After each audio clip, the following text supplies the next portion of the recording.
Assalamu alaikum. Today our subject of conversation is Islam and peace. There are two basic teachings of Islam: Tawheed, that is monotheism, and peace. The basic aspect of Islam is the ideology of Tawheed. It is the source of all direct or indirect acts of Islam, while peace is the practical aspect. Quran talks about God's various attributes. One such attribute is As-Salam, that is the source of peace. So today we'll discuss various aspects of Islam and peace with Professor Farida Khanam. تو چلیے بات چیت کرتے ہیں فریدہ آپا کے ساتھ. السلام علیکم آپا، کیسی ہیں آپ؟ وعلیکم السلام. سب خیریت. الحمدللہ. آپا آج آپ نے بہت ہی امپورٹنٹ سبجیکٹ لیا ہے، جزاک اللہ، اسلام اینڈ پیس. کیونکہ لوگ اکثر یہی سمجھتے ہیں کہ Islam is a religion of violence and not peace. اور میں یہ بھی شیئر کرنا چاہوں گا کہ میں خود یہ سمجھتا تھا کہ Islam is a religion of violence till I met Maulana Wahiduddin Khan صاحب 21 years ago. اور پھر جب میں نے خود اسلام کو پڑھا تو I discovered that the real aim of Islam is transformation of thinking and bringing about intellectual revolution in the mind of a person based on Tawheed, that is oneness of God. تو آپ آج کئی سوال ہم آپ سے پوچھیں گے، لیکن سب سے پہلا جو سوال بنتا ہے وہ یہی ہے کہ روٹ ورڈ آف اسلام کیا ہے، اس کے بارے میں آپ ہم سب کو بتائیں. جیسے ہر لفظ کا ایک روٹ ورڈ ہوتا ہے، ویسے ہی اسلام کا روٹ ورڈ جو ہے وہ سلم ہے. سلم کے معنی ہوتے ہیں سلامتی، سیکیورٹی، پیس. تو اسلام کے معنی میں ہی، اس کے سینس میں ہی، اس کے مفہوم میں ہی سلامتی ہے. لیکن یہ بہت ہی عجیب بات ہے، جیسا کہ آپ نے فرمایا کہ آج ہم لوگ جو ہے اسلام کو ایک ریلیجن آف وائلنس سمجھنے لگے ہیں. وہ انٹرپریٹیشن ہوتا ہے، differently people interpret every tradition. تو اسی طریقے سے اسلام کو بھی انٹرپریٹیشن مختلف دیے گئے ہیں. تو ہم جائیں گے کہ اس کا اوریجنل اسلام کیا ہے، اس کے اوریجنل معنی کیا ہیں، اور قرآن اور حدیث سے ہمیں کیا معلوم ہوتا ہے، رسول اللہ صلی اللہ علیہ وسلم کے اسوہ سے ہمیں کیا معلوم ہوتا ہے. تو جیسا کہ آپ نے کہا کہ سب سے موسٹ امپورٹنٹ یہ ہے کہ اللہ تعالیٰ کے جو 99 ایٹریبیوٹس بتائے گئے ہیں، اس میں سے ایک ایٹریبیوٹ السلام ہے. السلام کے معنی ہی سلامتی، امن. تو ایک حدیث میں آیا ان اللہ والسلام. تو اس طریقے سے جب اللہ تعالیٰ کا خود ایٹریبیوٹ ہے السلام، اسلام کے معنی ہی ہے سلامتی، تو ایسا ریلیجن میں وائلنس کی گنجائش ہوتی ہی نہیں. اگر ہے گنجائش تو وہ کیا ہے، اس کو ہم کوشش کریں گے ایکسپلین کرنے کی. تو اسلام جو ہے، جب ہم کہتے ہیں السلام علیکم، تو اس کے بھی معنی وہی ہوتے ہیں پیس بی اپان یو. اور خاص بات یہ ہے کہ جنت میں بھی لوگ سلام سلام کہیں گے، پیس پیس. تو جنت کا بھی یہی کلچر ہوگا کہ سب لوگ جو ہیں پیسفل طریقے سے وہاں رہیں گے اور سب کو ایک دوسرے کو وش کریں گے پیس کا، ان کی گریٹنگز ہوگی سلام سلام. تو اس طریقے سے ہم دیکھتے ہیں کہ اسلام پورے طریقے سے ایک پیسفل ریلیجن ہے. لیکن ہوتا ہے کہ حالات کے لحاظ سے اس میں کچھ نئے نئے معنی آتے جاتے ہیں. حالات کے لحاظ سے اس میں کچھ رسپانس ایسا ہوتا ہے کہ لوگ یہ سمجھ لیتے ہیں کہ اسلام یا کوئی بھی مذہب میں کچھ ایسی باتیں ہیں جو کہ ایک مذہب میں نہیں ہونا چاہیے. تو اس طریقے سے اسلام میں بھی ہو گیا، کیونکہ وہ زمانہ ایسا تھا، لوگ زبردست مخالفت کر رہے تھے، ریلیجس پرزیکیوشن کا زمانہ تھا. تو اس کی وجہ سے کچھ جنگیں پیش آئیں، تو وہ حالات کا رسپانس تھا، وہ اوریجنل اسلام سے اس کا کوئی تعلق نہیں تھا. جی آپ اگر سیکولر ورلڈ میں بھی دیکھیں تو سائیکالوجسٹ یہ کہتے ہیں کہ our thoughts determine our action. So the quality of action depends on the quality of thought. And Islam lays a lot of stress on right thinking. اور رائٹ تھنکنگ آپا وہی ہے جو پیس کو لے کر سوچے اور وار کو ایکسکلوڈ کریں. مولانا وحید الدین خان صاحب خود یہ اکثر کہا کرتے تھے that peace is the summum bonum, that is the highest good. تو آپا میرا اگلا سوال یہی ہے کہ امپورٹنس آف پیس قرآن اور حدیث میں کیا ہے، اس کو آپ واضح کریں. مولانا صاحب نے قرآن کو بہت ہی گہرائی سے پڑھا تھا. جی انہوں نے اپنے حالات کے رد عمل میں اپنا فکر نہیں بنایا تھا. تو قرآن کو جس مدرسے میں پڑھا تھا، مدرسۃ الاصلاح، وہاں پورا قرآن پڑھایا جاتا تھا. اور ان کے ٹیچر تھے جنہوں نے تدبر قرآن لکھی، مولانا امین حسن اصلاحی. تو وہاں پر پورا وہی ماحول تھا قرآن کا. اس کے بعد انہوں نے ساری زندگی قرآن کی اسٹڈی کرتے رہے. تو اس طریقے سے اوریجنل اسلام کیا ہے وہ انہوں نے پیش کیا. بعد میں بہت لوگوں کو لگا کہ یہ تو ڈیفرنٹ ہے، آج جو مسلمانوں کا بلیف ہے، جو ان کا طریقہ ہے اس سے ڈیفرنٹ ہے. تو وہ ڈیفرنٹ اس لیے تھا کہ انہوں نے ڈائریکٹ قرآن و حدیث سے اسلام کو ڈرائیو کیا تھا. جی تو قرآن جو ہے وہ اس کو ہم کتاب امن بجا طور پر کہہ سکتے ہیں، کیونکہ قرآن میں تقریباً 6666 آیتیں ہیں.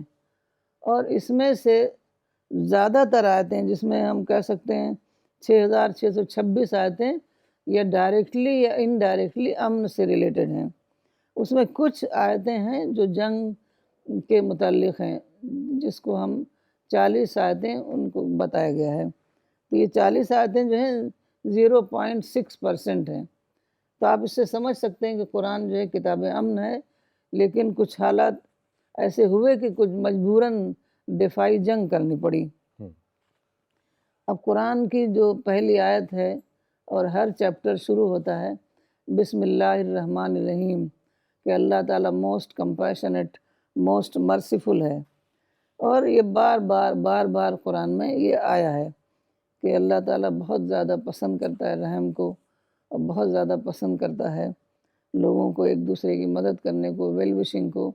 اور اعراض پر اتنا زیادہ زور دیا گیا ہے کیونکہ دیکھیے جب ہم اس دنیا میں اب آنکھ کھولتے ہیں تو پتہ چلتا ہے یہاں ہم اکیلے نہیں ہیں، بہت سارے لوگ ہیں، طرح طرح سے ٹکراؤ ہوتا ہے، لوگوں کے انٹرسٹ میں کلیش ہوتا ہے.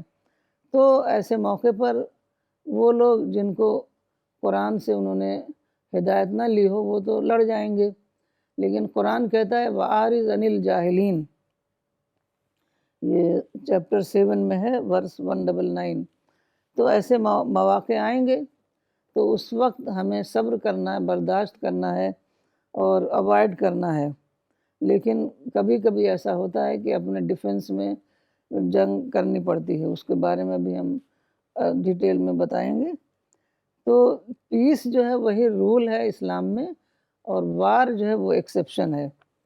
تو جو ہمیشہ رسول اللہ صلی اللہ علیہ وسلم نے اپنی زندگی پوری پیسفل طریقے سے گزاری، حالانکہ ان کو بہت سخت اپوزیشن کا سامنا کرنا پڑا، بہت مصیبتیں اٹھانی پڑی، لیکن آپ نے اپنی طرف سے کبھی بھی ہتھیار نہیں اٹھایا، الا یہ کہ ان کو مجبور کر دیا گیا ہو. جبکہ دشمن وہاں پر مدینہ کے بارڈر میں آ جاتے تھے تو 2-3 بار وہاں پر جنگ ہوئی ہے. تو ہم کہہ سکتے ہیں کہ قرآن جو ہے وہ ہمیں پیسفل طریقے سے رہنے کی تعلیم دیتا ہے. اور بس یہ ہے کہ ہم قرآن کو سمجھیں، قرآن کی اسٹڈی کریں اور قرآن کو اپنی زندگیوں میں اپنائیں.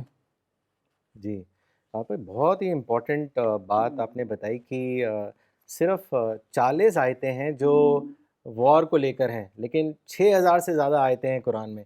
تو یہ آپ کا کہا جا سکتا ہے کہ زیادہ تر جو آیتیں ہیں وہ جنرل کمانڈمنٹس کو لے کر ہیں. صرف یہ جو 40 آیتیں تھیں وہ ایک اسپیسیفک ایکسیپشنل سچویشن کے لیے وہ ویلڈ تھی. تو those are not like general commandments. تو بہت امپورٹنٹ پوائنٹ آپ نے یہ واضح کیا. آپ یہ بھی ہے کہ جیسے آپ نے کہا کہ قرآن از اے بک آف پیس، اور قرآن میں ہی یہ آیا ہے کہ prophet was sent as a mercy for the whole world. اور آپا اس سے یہ بھی ہم کہہ سکتے ہیں کہ that means that the religion اور دا دین that he brought was also a mercy for the world. تو اس کو آپ تھوڑا واضح کریں اس بات کو ہم سب کے لیے. رسول اللہ صلی اللہ علیہ وسلم کو ہم لوگ کہہ سکتے ہیں کہ he was a prophet of peace, کیونکہ پوری زندگی انہوں نے پیسفل طریقے کو اپنایا ہر معاملے میں۔ قرآن میں آیا ہے آپ کے بارے میں انک لعلی خلق عظیم، آپ کا جو کریکٹر ہے وہ سبلائم کریکٹر ہے۔ تو وہ سبلائم کریکٹر کیا ہے اور اس کو ہم جانیں، اور وہ ہمارے لیے پرافٹ، ہمارے لیے نمونہ ہے۔ جیسے لوگ ہیرو بنا لیتے ہیں، تو ہیرو کو ہم نمونہ نہیں بنا سکتے، لیکن قرآن میں آیا ہے کہ پرافٹ جو ہیں وہ تمہارے لیے نمونہ ہے، یعنی ان کے ہی نمونے پر ہمیں اپنی زندگیوں کو ڈھالنا ہے۔ تو قرآن میں آیا ہے الانبیاء میں ہم نے تم کو تمام دنیا والوں کے لیے رحمت بنا کر بھیجا ہے۔ تو یہ رحمت کیا ہے؟ کیونکہ رسول اللہ صلی اللہ علیہ وسلم ایک نیا دین لے کر آئے اور تمام لوگوں نے اس کی مخالفت شروع کر دی۔ مخالفت کی بہت ساری وجوہات تھیں۔ ایک تو کنڈیشننگ ہوتی ہے، وہ ان کو یہ توحید کا مذہب سمجھ میں نہیں آتا تھا، تو انہوں نے زبردست مخالفت کی، اور وہ زمانہ تھا ریلیجس پرزیکیوشن کا۔ لیکن رسول اللہ صلی اللہ علیہ وسلم نے مستقل پیسفل اپروچ اختیار کیا۔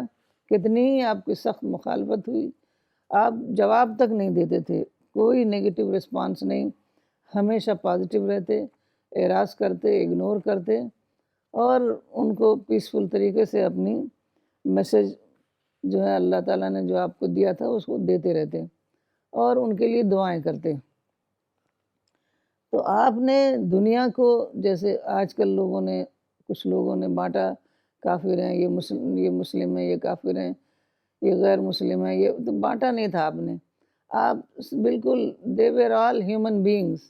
آپ کہتے تھے کچھ لوگ پوٹینشیل سپورٹر ہیں، کچھ لوگ ایکچول سپورٹر ہیں، تو پوری کوشش میں لگے رہتے تھے کہ ان کو دین سمجھ میں آ جائے اور آپ کے سپورٹر بن جائیں۔ تو جیسے قریش تھے، قریش تو بہت زبردست مخالف تھے آپ کے، تو آپ نے کبھی بھی ان کو کافر نہیں کہا، بلکہ ان کو وہ قریش کہہ کے ان کو ایڈریس کرتے تھے، کیونکہ آپ کی نظر میں فیوچر تھا کہ آج ان کو سمجھ میں نہیں آ رہا ہے، تو ہو سکتا ہے کل ان کی سمجھ میں آ جائے، اور کل وہ کوئی بہت بڑا رول پلے کریں ہمارے مشن میں، جیسے کہ طائف والوں نے کیا۔ طائف والوں سے زیادہ بدترین ظلم تو کسی نے نہیں کیا ہوگا، لیکن آپ نے ان کے لیے دعائیں کی۔ آپ نے کہا کہ ان کو اگر نہیں سمجھ میں آتا تو کل ان کی اولاد کو، ان کی نئی جنریشن کو سمجھ میں آئے گا، اور وہ اس دین کے ساتھی بنیں گے، تو ان کے لیے آپ نے دعائیں کی۔ تو اسی طریقے سے آپ ہمیشہ لوگوں کو معاف کرتے رہتے، جبکہ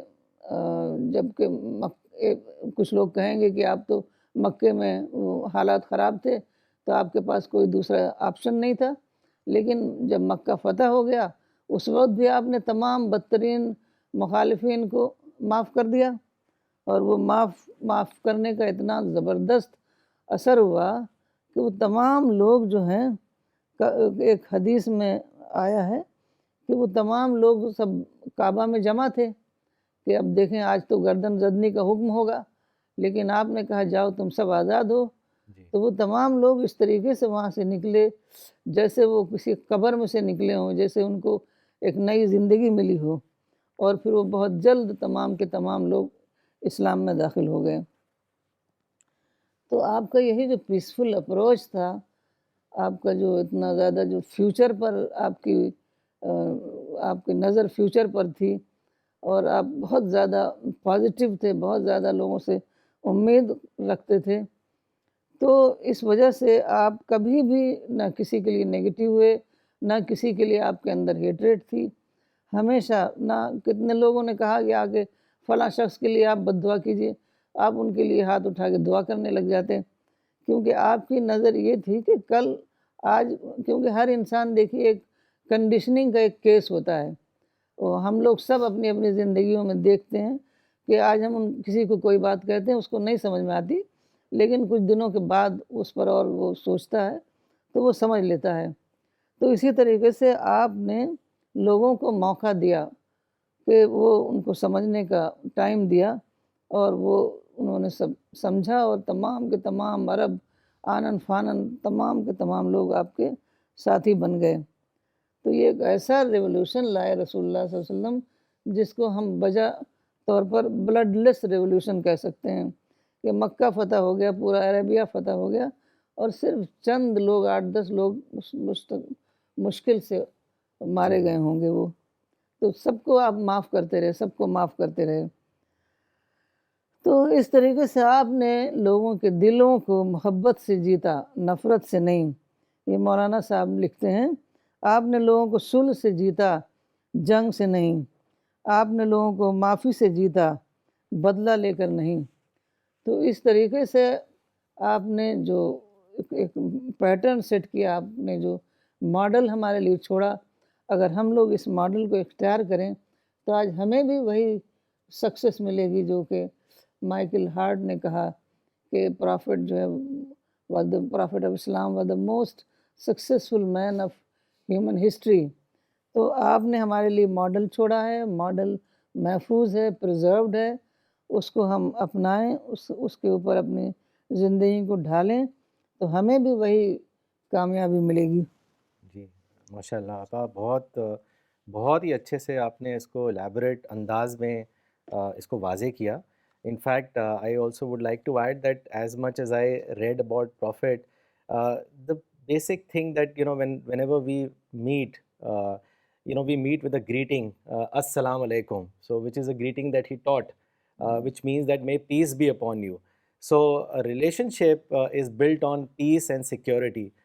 It's a very amazing thing, not to say hi or hello, but to say that may peace be upon you. And then Prophet also cited patience as one of the biggest form of worship, and it is patience which puts a person on the path of peace. He taught that do not take anyone as your enemy, but rather as your potential friend. اور آپا سب سے بڑی چیز کی جو گول دیا پوری انسانیت کو ہیئر آفٹر کا، that the real goal of every individual is here after, that is paradise. We all know that all the problems, the ills, the evils, and the confrontation and violence is because people focus on the attractiveness of this transient world, whereas Prophet shifted the focus from the transient world to the eternal world of hereafter. سو یہ سب کچھ باتیں تھی آپا. ایک چیز اور بھی ہے کہ ہم رسول اللہ کی زندگی سے دیکھتے ہیں کہ کس طرح انہوں نے اوائڈنس ہمیشہ اختیار کری. اگر ہم فتح مکہ کو بھی دیکھیں جو 630 AD میں ہوا، تو it was a bloodless revolution. It is an amazing and a very unique event in the history of mankind. تو آپا اس کے بارے میں تھوڑا ہم سب کو بتائیے. بالکل، ہم پوری زندگی دیکھتے ہیں رسول اللہ صلی اللہ علیہ وسلم کی کہ وہ بالکل ایک ایگزامپل ہے پیشنس کی، اوائڈنس کی، اگنور کرنے کی اور اپرچونٹیز کو استعمال کرنے کی. تو سب سے پہلے ہم دیکھتے ہیں جب رسول اللہ صلی اللہ علیہ وسلم کو پرافٹ بنایا گیا اور آپ سے کہا گیا کہ یہ پیغام کو دوسروں تک پہنچانا ہے، تو آپ نے پہنچانا شروع کیا تو بہت جلد لوگوں نے مخالفت کرنی شروع کر دی.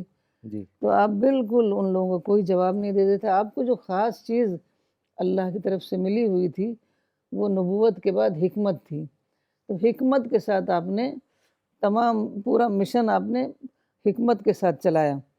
تو آپ بالکل پیسفلی ان کو پیغام پہنچاتے. اگر وہ کچھ جواب غصہ ہوتے، بولتے مخالفت میں، تو آپ اس کا کوئی جواب نہیں دیتے تھے. اور جب انہوں نے نماز کعبہ میں نہیں پڑھنے دیتے تھے تو آپ دور پہاڑوں میں چلے جاتے، وہاں چھپ کر نماز پڑھتے. ان سے نہیں کہتے کہ تم ہمیں نماز کیوں نہیں پڑھنے دے رہے ہو. تو اس طریقے سے آپ خاموشی سے کام کرتے رہے اور انڈیویجولی لوگوں کو پیغام پہنچاتے رہے. تو بعد میں جب آپ کو حکم ہوا کہ تمام لوگوں تک پبلکلی لوگوں کو تک پیغام پہنچا دو، تو آپ نے پیغام جب پبلکلی پہنچانا شروع کیا تو لوگوں کی مخالفت بہت زیادہ بڑھ گئی. پھر بھی جب تک مخالفت ہی کرتے رہے وہ لوگ، تب تک آپ پیغام پہنچاتے رہے. لیکن فائنلی ان لوگوں نے یہ کہا کہ اب یہ پیغام جو ہے رکنے والا نہیں ہے. تو پوری کوشش کر کے انہوں نے دیکھ لی، بائیکاٹ بھی کر لیا. تو انہوں نے پھر پلاننگ کری کہ قتل کرنے کی. تب اللہ تعالیٰ نے حکم دیا کہ وہاں سے مکہ سے مدینہ ہجرت کر جاؤ. تو وہ ہجرت کا بھی ایک بہت بڑا ایک مثال ہے کہ جب ہمیں کوئی جگہ فیوریبل کنڈیشن نہ ہو تو وہاں لڑنے کے بجائے ہم دوسری جگہ چلے جائیں. تو آپ کو یہی حکم ہوا کہ تم مدینہ چلے جاؤ۔ مدینہ کے لوگ بہت اچھے تھے اور انہوں نے آپ کا پورا ساتھ دیا۔ تو بالکل خاموشی سے، رازداری سے آپ آدھی رات کو مدینہ سے، مکے سے نکل کر مدینہ گئے۔ تو لوگ سمجھتے ہیں کہ یہ سب جو ہے وہ کوورڈس ہے۔ کوورڈس نہیں ہے، بلکہ یہ وزڈم ہے کہ ہم بلا وجہ لوگوں سے مدبھیڑ نہ کریں، جی بلکہ خاموشی سے کام کریں، یہاں تک کہ ہم اتنے زیادہ طاقتور ہو جائیں کہ لوگوں کی ہمت ہی ٹوٹ جائے ہماری مخالفت کرنے کی۔ تو لیکن ایسا ہوا کہ جب آپ مدینہ گئے تو قریش نے سمجھا کہ یہ تو اور زیادہ بات آگے بڑھ گئی، وہاں پر تو اتنے سارے لوگ ان کو ساتھی مل گئے، ان کا ایک سینٹر ہو گیا، تو وہ لوگ اور زیادہ مخالفت کرنے لگے اور وہاں پر فوج لے لے کر آنے لگے۔ تو ایک دو بار تو مطلب اوائڈ کرنے کی پوزیشن ہی نہیں تھی، فوج جب ایک دم بارڈر پر کھڑی ہوئی تھی، تو 2 جنگیں ہوئیں۔ اس کے بعد آپ نے غزوہ خندق میں وہ پوری جو غزوہ خندق تھی تو اس میں 12,000 فوج آئی ہوئی تھی، تو اس کا مقابلہ کرتے تو بہت زیادہ بلڈ شیڈ ہوتا۔ تو آپ نے ایک پورے راستے میں خندق کھود دی، تمام مسلمانوں نے مل کر خندق کھودی تاکہ جو اینمی کی فوج ہے وہ کراس نہ کر پائے، کیونکہ مدینہ ایک ایسا شہر تھا جو کھجور کے باغات سے اور پہاڑوں سے ڈھکا ہوا تھا، ایک طرف کھلا ہوا تھا۔ تو اس طریقے سے آپ نے ایک بفر کریٹ کر دیا خندق کھود کے، اور اس طریقے سے جنگ جو ہے وہ ٹل گئی۔ جی لیکن اینمی مان ہی نہیں رہا تھا، تو پھر آپ نے خاموشی سے بہت ہی پلاننگ کے ذریعے سے صلح حدیبیہ کی، اور اس میں بہت کچھ برداشت کیا، تمام ان کی کنڈیشنز کو آپ نے ایکسیپٹ کر لیا، جبکہ آج ہم ایک کنڈیشن بھی ایکسیپٹ کرنے کے لیے تیار نہیں ہوتے۔ آپ نے ان کی تمام کنڈیشنز کو ایکسیپٹ کر کے صلح کر لی، کیونکہ آپ کو معلوم تھا کہ صلح کرنے کے بعد مواقع ہاتھ آئیں گے، اور مواقع کو اویل کرنے کے بعد کامیابی ہاتھ آئے گی۔ تو جب صلح حدیبیہ ہوئی جی تو صحابہ کو بھی سمجھ میں نہیں آ رہا تھا کہ اتنی دب کی صلح کیوں کی جا رہی ہے، لیکن بالکل خاموش تھے، بہت غمزدہ تھے۔ تو اس وقت یہ ورس ریویل ہوئی، انا فتحنا لک فتحا مبینا، آج ہم نے تم کو بہت بڑی فتح دے دی۔ تو اس وقت بھی ان کی سمجھ میں نہیں آئے، لیکن اب قرآن تھا تو انہوں نے کچھ بول نہیں سکتے تھے وہ قرآن کے آگے۔ تو اس کے بعد جب صلح ہو گئی اور حالات نارمل ہو گئے تو پھر آپ نے اپنا پیغام خوب پہنچانا شروع کیا، نہ صرف وہاں مدینے میں بلکہ مکے میں اور تمام سراؤنڈنگ ایریاز میں، اور زیادہ جو چھوٹے چھوٹے رولرز تھے ان کو آپ نے خطوط بھیجے۔ تو اس طریقے سے بہت جلد تقریباً 2 سال میں 10,000 لوگ آپ کے ساتھی بن گئے۔ اب آپ نے بالکل خاموشی سے فتح مکہ کے لیے مارچ کیا، اور جی اتنی خاموشی، اتنی رازداری سے کہ وہاں کے لوگوں کو پتہ ہی نہیں چلا کہ اتنی بڑے 10,000 لوگ آ رہے ہیں۔ بائبل میں یہ آیا ہے یہ بات کہ بکہ، اس زمانے میں مکہ کو بکہ ان کی زبان میں کہا جاتا تھا، تو وادی بکہ سے 10,000 قدسی جو ہیں، قدسی سینٹلی فگرز قدسی، تو 10,000 قدسی جو ہیں وہ اس وادی کو فتح کریں گے۔ تو یہ ایک پیشین گوئی تھی جو بائبل میں بھی آئی ہے۔ تو 10,000 لوگوں نے جب اچانک مکہ پہنچ گئے تو ان لوگوں نے سرنڈر کر دیا۔ بہت لمبی کہانی ہے وہ جی کہ کس طریقے سے آپ سب کو معاف کرتے رہے۔ تو معاف کرنے کی وجہ سے، اور معاف وہی کر سکتا ہے جس کے دل میں نفرت نہ ہو۔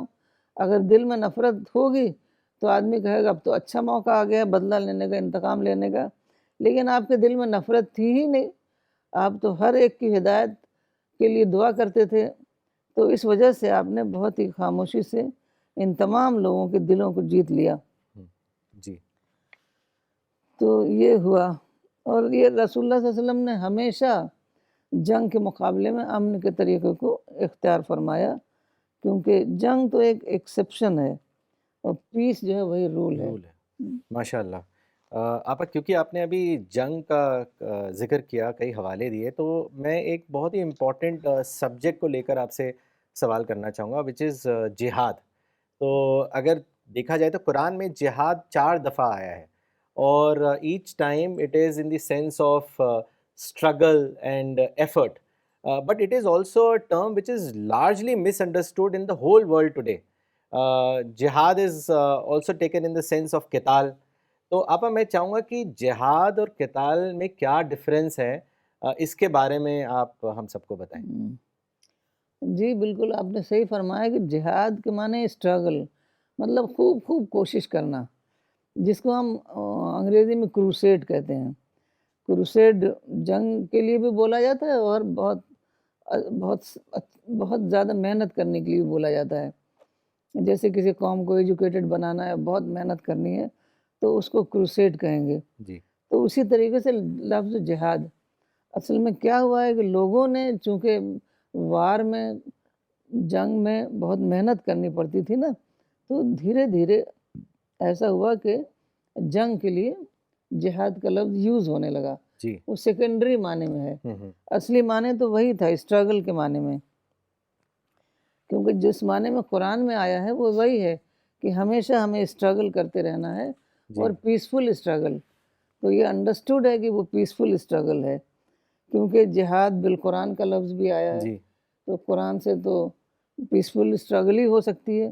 لوگوں کو قرآن کا پیغام پہنچانا یہ پیسفل اسٹرگل ہے۔ پھر جہاد نفس آیا ہے، کیونکہ ہمیں ہمیشہ شیطان بہکاتا رہتا ہے، ہمارے ٹیمپٹیشنس ہوتے ہیں، ہمارے انٹرسٹ ہوتے ہیں، تو اس کے خلاف ہمیں جنگ کرنی ہوتی ہے، وہ بھی پیسفل جہاد ہے۔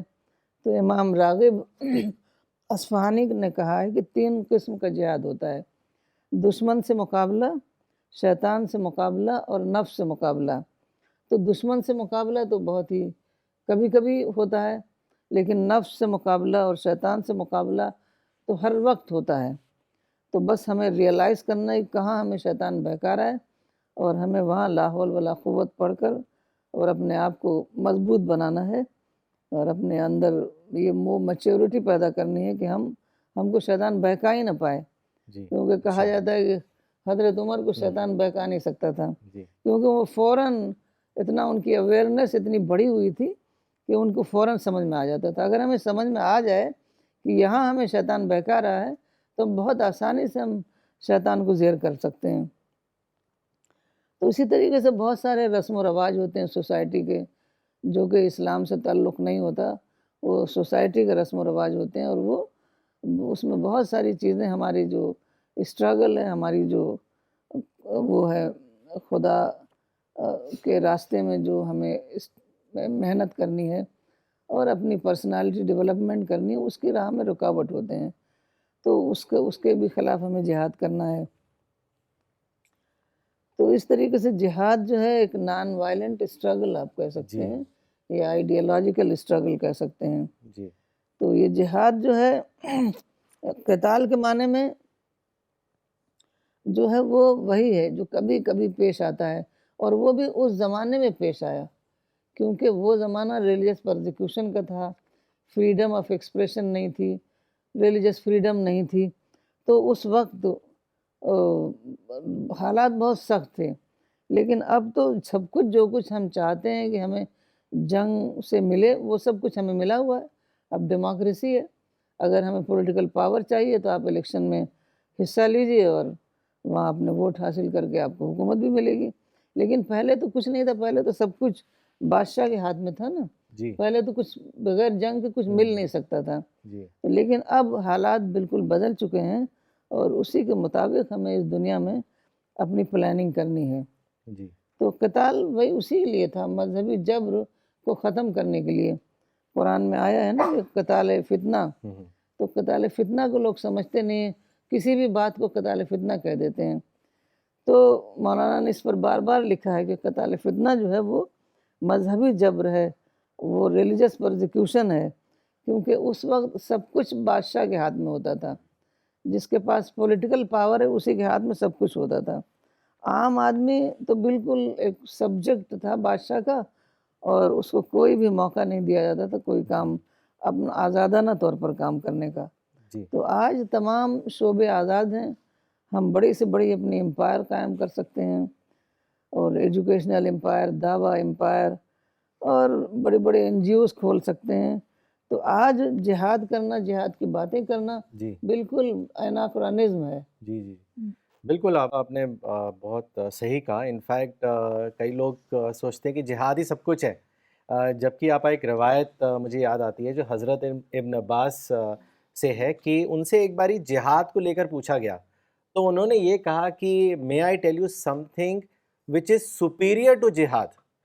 تو پھر انہوں نے کہا کہ it is building of a mosque, reading of the Quran, learning of the sunnah and the Islamic jurisprudence فقہ. اور ایک ٹریڈیشن میں تو یہ بھی آتا ہے کہ جو انسان اچھے کام کرتا ہے تو سمندر کی مچھلیاں بھی اس کے پارڈن کے لیے, اس کی مرسی کے لیے اللہ سے دعا کرتے ہیں. تو آپ بہت اچھے سے آپ نے یہ واضح کیا. میرے خیال سے بہت ڈاؤٹس آج کلیئر ہوئے ہوں گے لوگوں کے.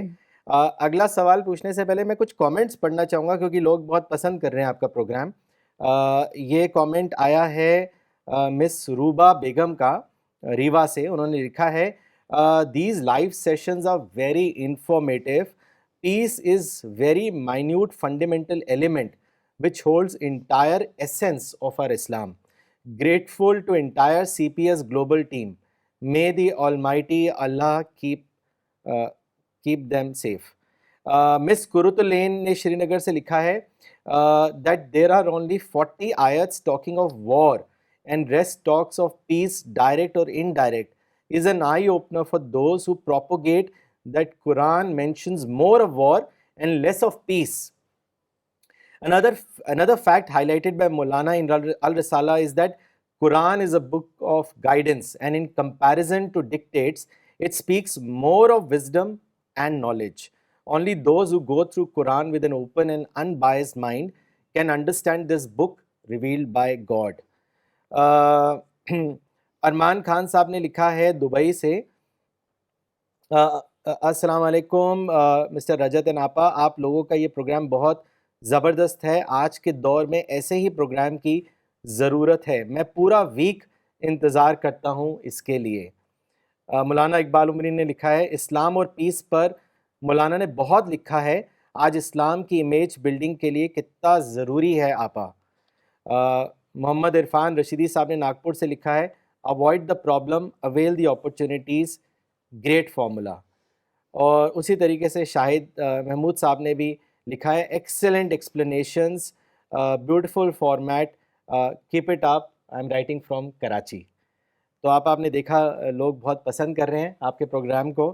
اچھا آپ ایک ایسپیکٹ یہ بھی ہے کہ اگر ہم دیکھیں کہ اس دنیا میں اللہ تعالیٰ نے سب کو آزادی دی ہے, دیر از فریڈم فار ایوری ون, اور اکثر یہی ایک ریزن بن جاتا ہے کہ فریڈم مس یوز ہوتی ہے اور اس کے بعد جو ہے انمیٹی آ جاتی ہے, اور وہ اس قدر ہو جاتی ہے کہ لوگ اکثر ایسے سوچنے لگتے ہیں کہ یہ اینیمی, ہمارا یہ اینیمی ہے, یہ ایگریسر ہے, لیکن وہ اس فرق کو نہیں جانتے, اینیمی اور ایگریسر کے فرق کو.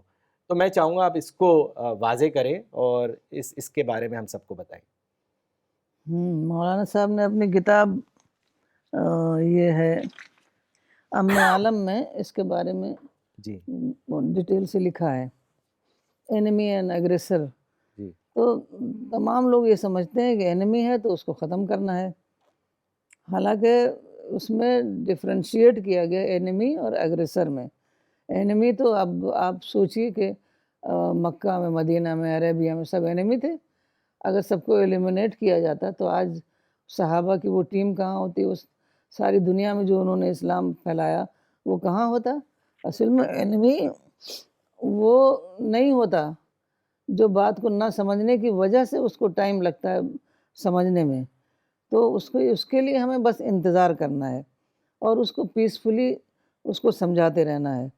تو ایگریسر وہ ہے جو جنگ میں حملہ کرنے کے لیے, جس کو حملہ آور کہتے ہیں, تو جنگ میں شریک ہو, جنگ میں حملہ کرے, تو جنگ میں شریک ہو تو اس کے لیے ساری دنیا میں اس کے لیے جو ہے وار الاؤڈ ہے, خالی اسلام میں نہیں. تو ڈیفنس میں وار ساری دنیا میں الاؤڈ ہے. لیکن اگر وہ دشمنی کر رہا ہے, خالی وہ ہماری بات کو سمجھ نہیں رہا ہے, تو پھر اس کو بہت سارے دوسرے طریقے ہیں اس کو بات بتانے کا, اس کو سمجھانے کا, اس کے لیے دعائیں کرنے کا, اور اس کے لیے انتظار کرنے کا, صبر کرنے کا, برداشت کرنے کا. تو یہ ساری چیزیں ہمیں رسول اللہ صلی اللہ علیہ وسلم کی زندگی سے ملتا ہے، اور خود قرآن میں آیا ہے کہ جو دشمنی ہے ان کے ساتھ، جو دشمن ہے ان کے ساتھ تم اچھا برتاؤ کرو تو وہ ایک دن تمہارے گہرے دوست بن جائیں گے۔ قرآن میں یہ چیپٹر 41 ورس 34 ہے، good and evil deeds are not equal, repel evil with what is better and then see your enemy will become your dearest friend. تو اس طریقے سے ہمیں دشمن کو دوست بنانا ہے، یہ اسلام کا نشانہ ہے، اور یہی ہمیں قرآن سے اور رسول اللہ صلی اللہ علیہ وسلم کی زندگی سے پتہ چلتا ہے۔ تو ہم جنگ بھی جب بھی ہوئی ہے، بہت ہی تقریباً ہاف اے ڈے کی جنگ رہی ہے، جس کو مولانا صاحب نے کہا کہ اسکرمش کہتے ہیں، اس کو جنگ کہتے بھی نہیں ہیں، جنگ تو کئی دن کی ہوتی ہے۔ تو اس طریقے سے وہ اسکرمشز ہوئی ہیں، اور بہت جلد سے جلد رسول اللہ صلی اللہ علیہ وسلم نے اس کو ختم کیا، اور جب دیکھا کہ کسی طریقے سے بھی ختم نہیں ہو رہی، تب آپ نے صلح کر لی، صلح حدیبیہ کی شکل میں۔ تو جنگ کبھی کبھی ہوگی اور بہت ہی لمیٹڈ ٹائم پیریڈ کے لیے ہوگی، اور عام حالات میں بس یہی ہے کہ سب جو لوگ ہماری باتوں کو نہیں سمجھ رہے ہیں ان کو ہمیں موقع دینا ہے، ان کو سمجھانا ہے، ان پیسفل طریقے سے اپنا پیغام دوسروں تک پہنچاتے رہنا ہے۔ جی آپا، یہ کامنٹ آیا ہے قطر سے، عرفان چودھری صاحب کا، انہوں نے لکھا ہے ماشاءاللہ ویری انفارمیٹیو سیشن ان ایزی ورڈز۔ مسٹر سبو ندیم نے دلی سے لکھا ہے نفس اور شیطان سے مقابلہ کرنے لائق ہو جائیں گے تو ہی دشمن کو بھی پیسفلی ڈیل کر سکتے ہیں، الحمدللہ۔ ڈاکٹر سفینہ تبسم نے سہارنپور سے لکھا ہے this is amazing session, we really need to know the real spirit of Islam. This is the mission of revival. جزاک اللہ۔ آپا، ابھی آپ نے کچھ وقت پہلے قتال فتنہ کا بھی ذکر کیا تھا ایک سوال کے جواب میں، تو میں چاہوں گا اس کو تھوڑا آپ الیبوریٹ کر کے واضح کریں ہم سب کے لیے۔ یہ آیت ہے سورہ البقرہ میں آئی ہے، ان سے لڑو یہاں تک کہ فتنہ باقی نہ رہے۔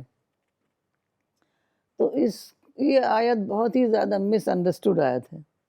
ہر چیز کو جو ان کو لگتا ہے کہ ہمارے خلاف جاری، اس کو فتنہ بتا دیتے ہیں۔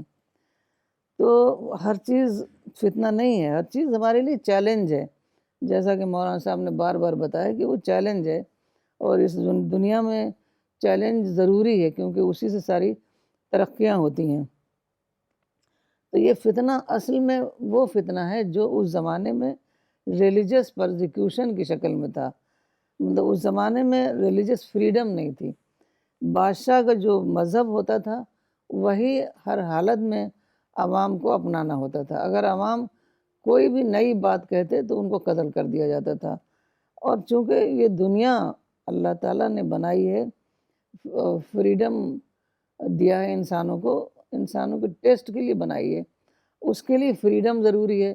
تو یہ جو اللہ تعالیٰ کا جو پلان تھا وہ اسی پلان ہی کے خلاف یہ بات تھی کہ کچھ لوگ قابض ہو جائیں تخت پر، اور پھر وہ دوسروں کی تمام آزادیوں کو چھین لیں۔ تو یہ چونکہ خود اللہ تعالیٰ کے پلان کے خلاف جا رہا تھا، اس وجہ سے اللہ تعالیٰ نے خاص مدد کی، رسول اللہ صلی اللہ علیہ وسلم چونکہ آپ آخری نبی تھے، خاص مدد کر کے اس صورتحال کو ختم کیا۔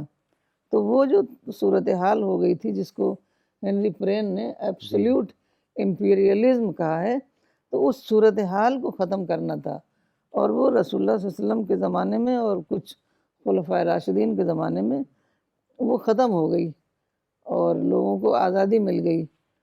تو بعد میں لوگوں نے آپس میں جنگیں کی، تو عبداللہ ابن عمر نے کہا اور وہی حوالہ دیا کہ دیکھیے وہ فتنے کا حوالہ، فتنے والی آیت کا حوالہ دیا، تو آپ نے کہا کہ نہیں، فتنہ جو ہے وہ تو ہم نے ختم کر دیا، قد فعلنا۔ تو اب تم لوگ مزید فتنہ پیدا کر رہے ہو۔ جب آپس کی جو جنگیں ہوئی تھیں بعد میں حضرت علی کے زمانے میں، تو اس کے بارے میں یہ بات آئی تھی۔ تو فتنہ ختم ہو گیا ہے، ریلیجس فریڈم آ گئی ہے۔ اب ہم اس کو نہ سمجھنے کی وجہ سے ہم مزید حالات خراب کریں گے، تو یہ بہت زیادہ سمجھنے کی ضرورت ہے، اور یہ کتاب مولانا کی اور بھی بہت ساری کتابیں ہیں. یہ جو کتاب ہے امن عالم، تو اس کو جی پڑھیں لوگ تفصیل سے اور جی اس بات کو اور بہت اچھی گہرائی سے سمجھیں. جی، وہ ساری کتابیں یہ CPS ویب سائٹ پہ اویلیبل ہیں. آپ بہت امپورٹنٹ بات کہی آپ نے یہ، اور in fact people miss understand and they take prophet of Islam as a military leader. میں خود بھی ایسا سوچتا تھا جب تک میں نے خود تحقیق نہیں کری، خود پڑھائی نہیں کری، تب جا کے مجھے بھی واضح ہوا.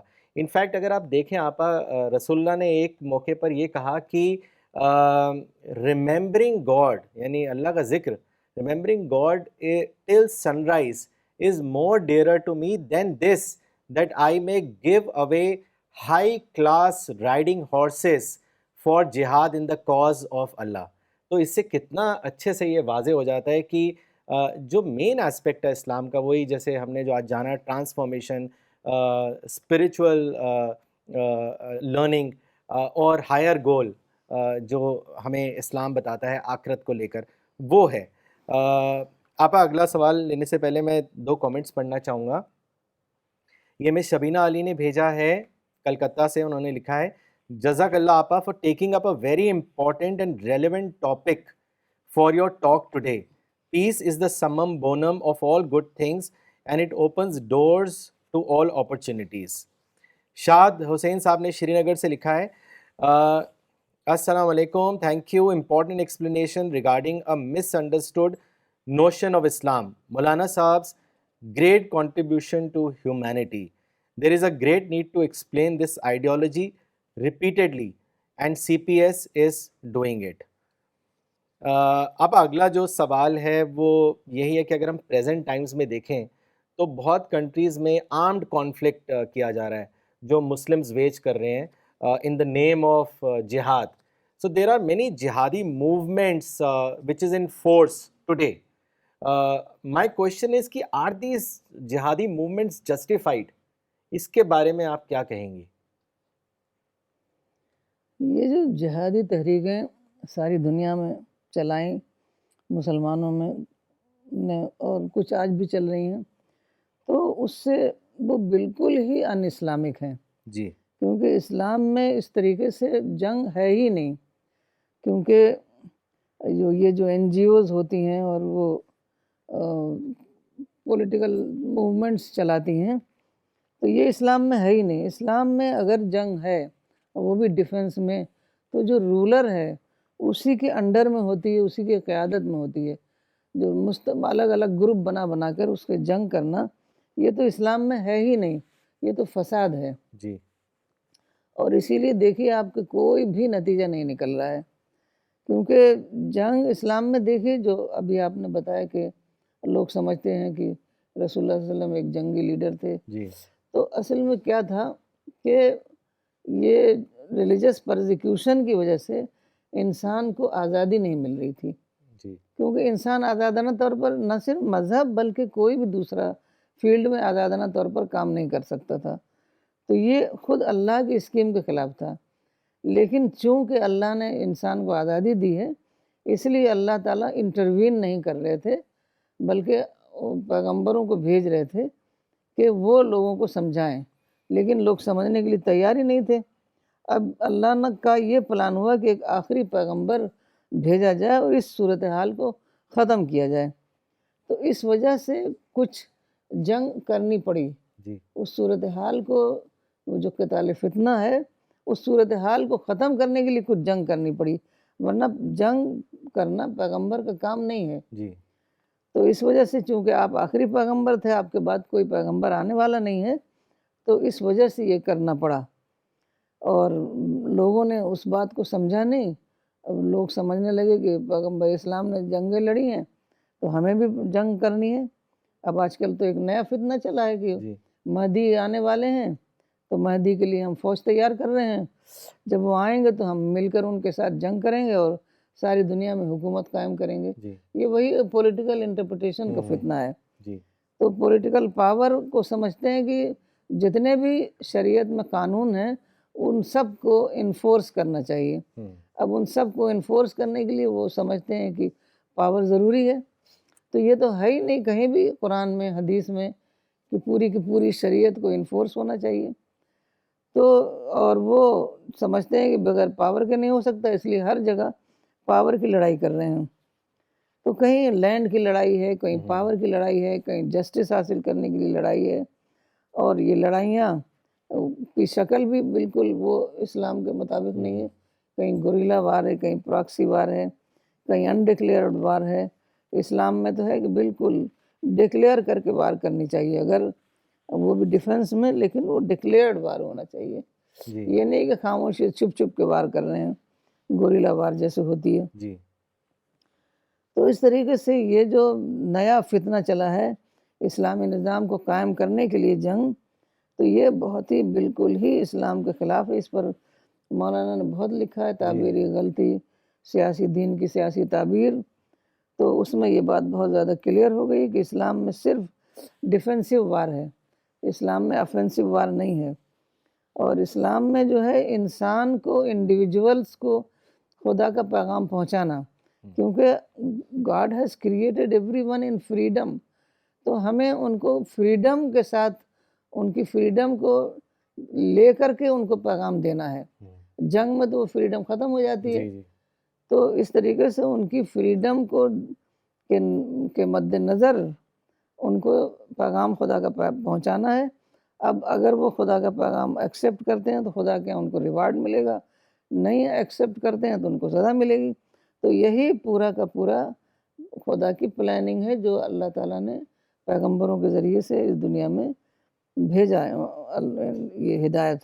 لیکن لوگوں نے نہ سمجھنے کی وجہ سے ایسا کر رہے ہیں کہ وہ چاہتے ہیں کہ حکومت مل جائے اور بائی فورس نظام کو نافذ کریں. اور یہ اتنا زیادہ ان اسلامک ہے کہ کہیں بھی ان کو اس کو کہیں بھی سکسیس ان کو نہیں ملی ہے. کہیں سکسیس ملی تو اتنی وقتی وہ تھی کہ اس کا کوئی جی معنی مطلب نہیں. جی بالکل آپا، بہت صحیح کہا آپ نے. اور انفیکٹ آپا جو آپ نے ابھی بتایا کہ پولیٹیکل پاور کو حاصل کرنے کے لیے اس قدر تک وہ ایکسٹریمسٹ ہو گئے ہیں کہ ان کے دلوں میں دوسروں کی خیر خواہی کے بجائے نفرت بھر گئی ہے.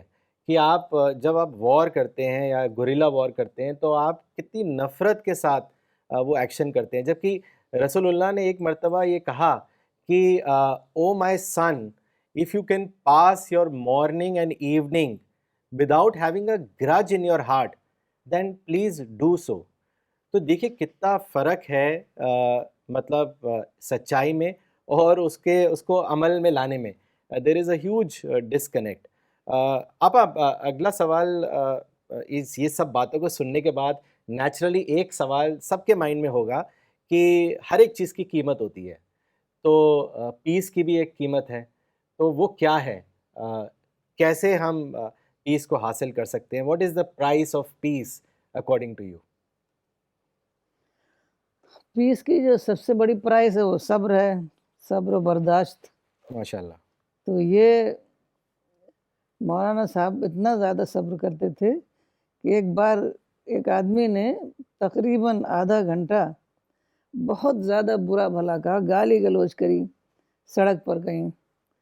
تو وہ بہت ہی خاموشی سے وہ سنتے رہے اور بس یہی کہا کہ آپ ایسا کریے، آپ اپنے والد صاحب سے کے سامنے سب بات رکھیے اور آپ دیکھیے کہ کون صحیح ہے کون غلط ہے. اگر وہ مجھے غلط کہتے ہیں تو میں اپنی غلطی کو مان لوں گا.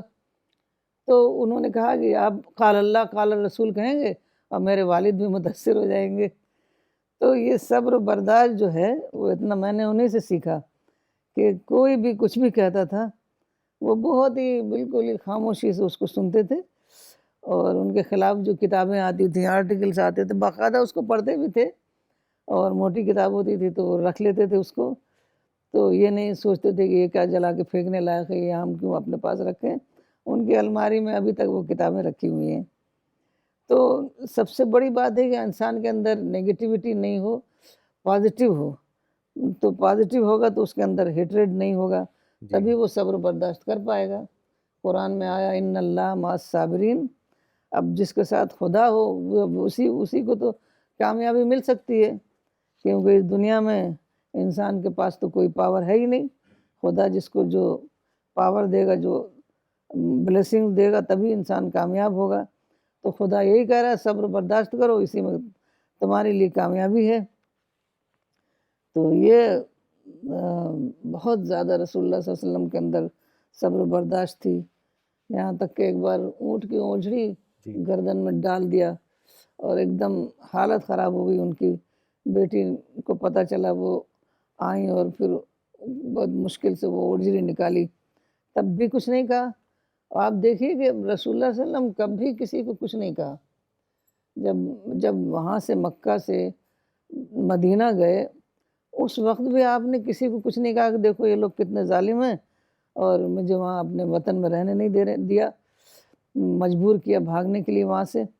تو آپ نے کبھی کچھ نہیں کہا. اس کا مطلب یہ ہے کہ آپ کے دل میں بالکل آیوٹا کے برابر بھی نفرت نہیں تھی.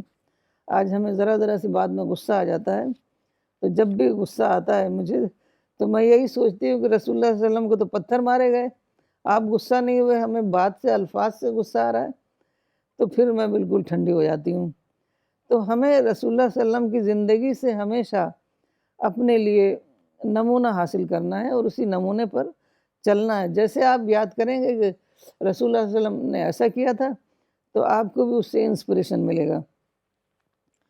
تو جب بہت زیادہ لوگوں نے حد کر دی تب پھر آپ نے دب کر ان کی تمام شرائط کو مان کر صلح کر لی. پھر اس کے بعد جب مکہ فتح ہوا تو آپ نے تمام لوگوں کو معاف کر دیا. تو یہ ہے اسلام میں کہ کس طریقے سے ہم صبر و برداشت کر کے اعراض کر کے اور کس طریقے سے ہم اپنے مقصد کو حاصل کر سکتے ہیں. تو یہ ہے. جی ماشاء اللہ. آپا یہ کامنٹ بھیجا ہے محمد آصف صاحب نے کانپور سے. انہوں نے لکھا ہے اللہ سی پی ایس کو بہت کامیابی دے، اللہ اور رسول کی محبت ہمیں عطا کریں. آپ آخری سوال کی طرف رخ کرنا چاہوں گا، اور I want to mention about what Maulana Wahiduddin Khan Sahib has written in his book Age of Peace. یہ کتاب United State Institute of Peace میں لانچ ہوئی تھی واشنگٹن میں، اور بہت ہی امپورٹنٹ کتاب ہے. آپ اس کو ڈاؤن لوڈ کر سکتے ہیں سی پی ایس کی ویب سائٹ سے. تو مولانا نے اس میں آپ بہت اچھا لکھا ہے کہ peace is like soul. So as we know that without soil, a tree cannot grow. So similarly, peace is like social soil which helps in development and progress in the society. اگر ہم مولانا صاحب کی زندگی کو بھی دیکھیں تو انہوں نے جتنا پیس پر لکھا ہے، پیس پر پریکٹیکل طور پر کام کیا ہے، شاید ہی کسی انسان نے ہسٹری میں کیا ہو. آپا ہم لوگ پریشان ہو جاتے تھے جب ہم دیکھتے تھے کہ لوگ سلینڈر کر رہے ہیں، ان کے بارے میں غلط باتیں بیان کر رہے ہیں، ان کی بہت ہی امپورٹنٹ باتوں کو ٹویسٹ کر کے مس انٹرپریٹ کر رہے ہیں.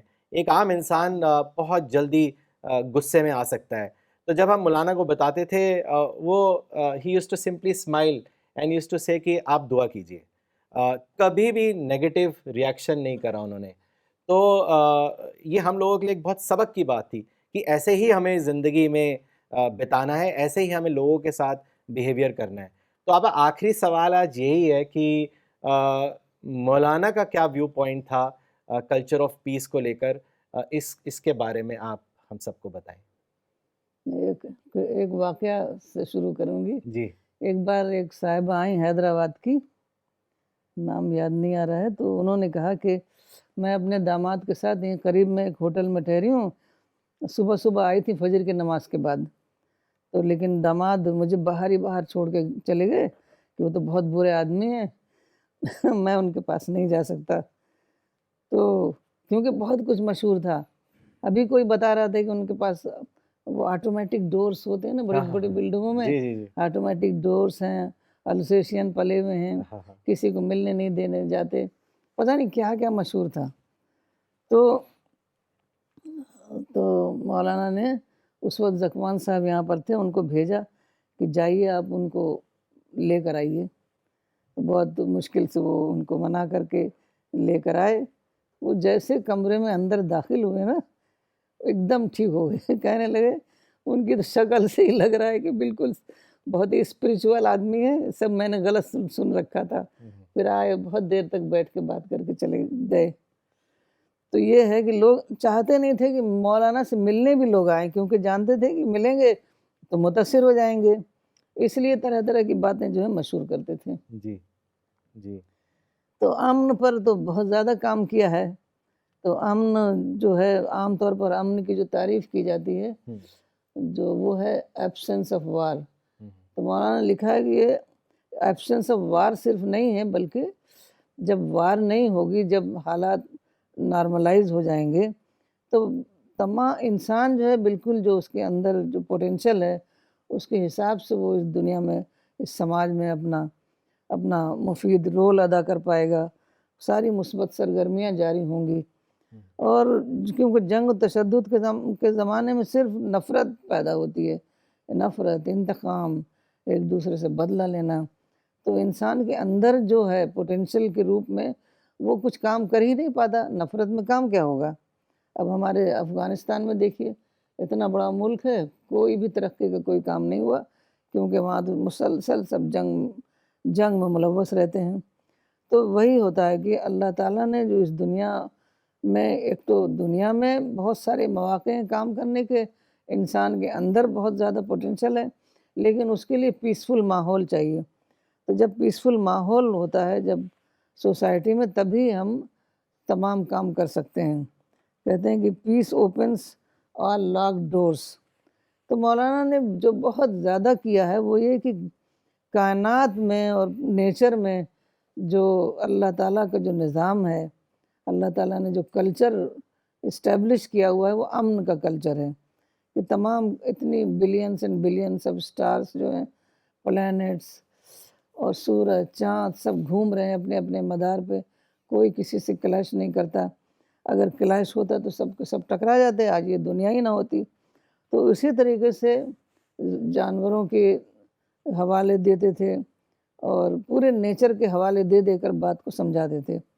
تو کہتے تھے کہ یہی امن کلچر جو نیچر میں پریویل کر رہا ہے، وہی انسان سے بھی مطلوب ہے، کیونکہ کریٹر تو ایک ہی ہے، جس کریٹر نے کائنات پیدا کی، جس کریٹر نے پوری دنیا پیدا کی، تو اسی نے انسان کو پیدا کیا ہے۔ تو وہ دو تھوڑی الگ الگ قانون بنائے گا کہ انسان کے لیے تشدد ہے اور پوری نیچر کے لیے امن ہے۔ تو تشدد کلچر سے تمام لوگ برباد ہوں گے، اور اگر پیس کلچر چلائیں گے تو ترقی ہوگی۔ انسان جو ہے اس کے اندر جتنا بھی پوٹینشل ہے وہ اس کو پورے طریقے سے اس کو اویل کر پائے گا۔ تو مولانا لکھتے ہیں کہ امن کلچر جو ہے وہ فرشتوں کا کلچر ہے، اور تشدد کلچر شیطانوں کا کلچر۔ اب دیکھیے، جب حضرت آدم علیہ السلام پیدا کیے گئے تو اللہ تعالیٰ نے کہا سب سے کہ ان کے آگے جھک جاؤ، یعنی اس دنیا میں جب انسان آئے گا تو اس کو سپورٹ چاہیے ہوگی، تو یہی لوگ سب سپورٹ کریں گے۔ تو شیطان نہیں جھکا اور فرشتے جھک گئے۔ تو ہمیں فرشتوں کا کلچر کو اپنانا ہے، اسی میں ہمیں خدا کی بلیسنگ ملے گی، اور خدا کی بلیسنگ ان فرشتوں کے ذریعے ملتی ہے۔ تو ہمیں یہی امن کلچر کو اس دنیا میں اپنانا ہے، اپنی زندگی میں بھی، اور اسی کی لوگوں کو تعلیم دینی، اسی میں اس دنیا کی بھی فلاح ہے اور آخرت کی بھی۔ جی بالکل آپا، ان fact I would say that آپا جو صبر کا کلچر ہے، جو پیشنس کلچر ہے، وہ ہم نے مولانا سے ہی سیکھا۔ And I want to acknowledge again that he was the one who inspired me to do PhD in Islamic studies. Without him, I would not have known about the real face of Islam. And I think اسلام کو جاننا ہے تو آپ source پہ جائیے، قرآن پڑھیے، حدیث پڑھیے، اور آپ مولانا وحید الدین خان صاحب کی کتابیں پڑھیں، تب آپ اسلام کے صحیح میسج کو سمجھ سکتے ہیں، انٹرنلائز کر سکتے ہیں۔ آپا جزاک اللہ، آج آپ نے بہت ہی امپورٹنٹ سبجیکٹ بہت ہی آسانی سے اور بہت اچھے انداز میں ہم سب کو بتایا، جیسا کہ ہم نے کامنٹس میں بھی دیکھا، لوگوں نے بہت پسند کیا۔ جزاک اللہ آپا for doing this session Thank today. you. So before ending today's session, we have an important release of a leaflet, and this leaflet is basically taken out from Maulana's book Qiyadat Nama. یہ leaflet مجھے آج ہی class میں hand over کی گئی. Doctor Junaid شیخ اور ان کی wife آج اس مجلس میں ہیں. They were travelling from Mumbai and so they have made this leaflet. The person behind the leaflet is Abdus Samad صاحب, جو بہت سب سے شروعاتی سی پی ایس ممبر ٹیم میں سے ہیں. پونے میں رہتے ہیں اور ممبئی ٹیم کا وہ حصہ ہیں. تو یہ لیفلیٹ انہوں نے بنائی ہے, اس کو ہم نے اپلوڈ بھی کر دیا ہے اور سی پی ایس ویب سائٹ پہ, اور آپ کامنٹ سیکشن سے آپ یہ لنک سے اس کو لے بھی سکتے ہیں. تو یہ لیفلیٹ کو ریلیز کرنے کے لیے میں ریکویسٹ کروں گا ڈاکٹر ثانیہ حسنین خان صاحب کو کہ وہ لیفلیٹ کو ریلیز کریں. بسم اللہ الرحمن الرحیم. مجھے بہت خوشی ہو رہی ہے اس لیفلیٹ کو ریلیز کرتے ہوئے. قیادت نامہ جیسے ڈاکٹر رجت نے ابھی بتایا, یہ مولانا کا ایک آرٹیکل ہے جو بیحد اہم آرٹیکل ہے, جس کو مہاراشٹر کی ٹیم نے شائع کیا ہے. عبد الصمد صاحب تو ہمارے موسٹ سینئر ممبر ہیں. جی مجھے یاد ہے کہ جب ہم اولڈ دہلی میں رہتے تھے تب سے ان سے تعلق ہے. فون کرتے تھے, کہتے تھے کہ میں عبد الصمد پونہ سے بول رہا ہوں. وہ ان کا خاص ایک انداز تھا. جی جی جی تو بہت ہی سینئر اور بہت ہی ڈیڈیکیٹڈ, ماشاء اللہ, اللہ تعالیٰ جزائے خیر دے. آمین. تو یہ ایک بہت ہی عمدہ مضمون ہے, ایک مشورہ جس کا نام ہے, جس کا عنوان ہے. اور مولانا نے اس میں ایک امریکن ریسرچر جو کہ آئے تھے مولانا سے ملنے, ان کا نام ہے ڈاکٹر تھیوڈور پال رائٹ جونیئر.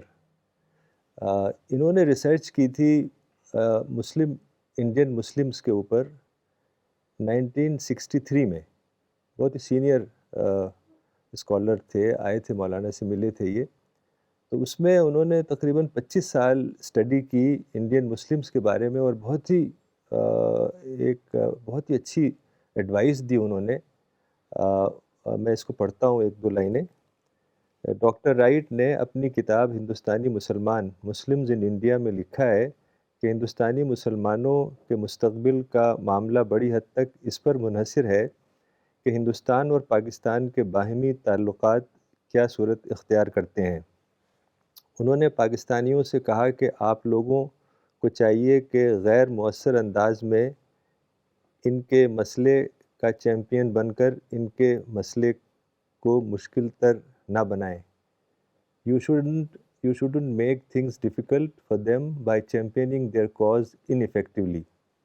ایک تو یہ بات اس میں لکھی ہے مولانا نے, اور دوسری بات یہ ہے کہ ڈاکٹر رائٹ نے انڈین مسلمز کو 2 کیٹیگریز میں ڈیوائڈ کیا تھا. ایک تو جو ساؤتھ انڈین مسلمز ہیں, اور ایک نارتھ انڈین مسلمز. تو اس میں انہوں نے لکھا ہے کہ ڈاکٹر رائٹ نے ہندوستان کے مسلمانوں کو 2 بڑی قسموں میں تقسیم کیا. ساحلی مسلمان یعنی وہ ساؤتھ انڈین, اور اندرونی علاقوں کے مسلمان نارتھ انڈین. ساحلی مسلمانوں سے ان کی مراد خاص طور پہ جنوبی ہند کے مسلمان ہیں, ساؤتھ انڈین. اور اندرونی مسلمانوں سے مراد شمالی ہند کے مسلمان ہیں, نارتھ. دوسری قسم کے مسلمانوں کے متعلق ان کا کہنا کہ وہ یادگاری ذہن والے ہیں. یہ بڑی اہم بات ہے, یادگاری ذہن یعنی مونیومنٹ کانشس. یہ وہ مسلمان ہیں جو تاج محل اور لال قلعہ اور چار مینار کے درمیان رہتے ہیں. ان کا ذہن ابھی تک انہی شاہی یادگاروں میں اٹکا ہوا ہے. یہ یادگاریں انہیں یہ بھولنے نہیں دیتی کہ وہ کبھی اس ملک کے حکمراں طبقے کی حیثیت رکھتے تھے. یہ بڑی اہم بات ہے کہ نارتھ انڈیا میں بہت ہی زیادہ پولیٹیکل وہ رہا ہمیشہ کلچر, اور یہاں کے مسلمان اسی لیے زیادہ ترقی نہیں کر سکے ساؤتھ انڈین مسلمز کے مقابلے میں, کہ ان کا ذہن میں یہی رہتا ہے جب وہ تاج محل دیکھتے ہیں تو وہ کہتے ہیں کہ ہم اس ملک پہ حکومت کرتے تھے. یہ ذہن بنا. اور ایک اور بہت اچھی بات جو اس میں اگلی مولانا نے لکھی ہے ان کے حوالے سے ڈاکٹر رائٹ کے, وہ یہ کہ ڈاکٹر رائٹ نے حالات کے گہرے تجزیے کے بعد ہندوستانی مسلمانوں کو یہ مشورہ دیا کہ وہ اپنے آپ کو غیر نمایاں بنا لیں.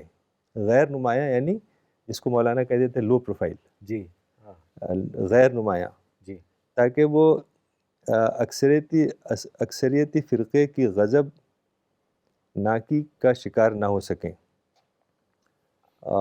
یہ ایسے لوگوں کے لیے بہت سخت مشورہ ہے جو فخر کے نفسیات میں مبتلا ہوں اور اپنی عظمت اور کے نشانات کے درمیان رہتے ہوں. اس کی میں انگلش پڑھتا ہوں جو ان کی اوریجنل ہے. My advice to Indian Muslims is to be inconspicuous so as not to draw Hindu بیکلیش.